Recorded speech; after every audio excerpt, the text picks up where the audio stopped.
Hello বন্ধুরা, আজকে আমি আমার গোলাপ গাছের একটু পরিচর্যা করব, সেটা তোমাদের সাথে শেয়ার করে নিচ্ছি। এটা হচ্ছে আমার হলুদ গোলাপ গাছ।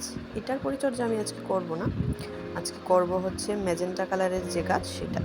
তো আমি গাছের গোড়ায় একটু মাটি দিয়ে দেব। মাটিগুলিকে আগে ভালোভাবে একদম মিহিন করে নিতে হবে। এরপর আমি গাছের গোড়ায় আস্তে আস্তে মাটি দিয়ে দেব। গাছটা নিচ থেকে একটা ছোট্ট ডালা বেরোচ্ছে, দেখতে পাচ্ছ নিশ্চয়।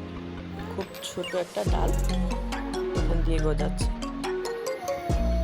এখন আমি গাছটার চারিদিকে সুন্দর করে মাটি দিয়ে দিচ্ছি। এক সাইডে দিয়ে অন্য সাইডটা ঘুরিয়ে তারপর ওই সাইডেও আমি মাটি দিয়ে দিচ্ছি।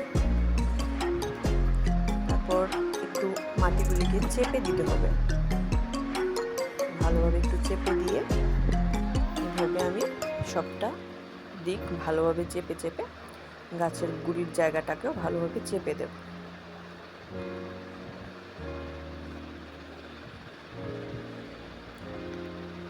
দেখো গাছটাতে কুড়ি আসছে, খুব ছোট একটা কুড়ি। তোমরা দেখতে পাচ্ছ কিনা জানি না, দেখানোর চেষ্টা করছি। এই দেখো খুব ছোট, এটাতে কিছুদিনের মধ্যেই ফুল আসবে।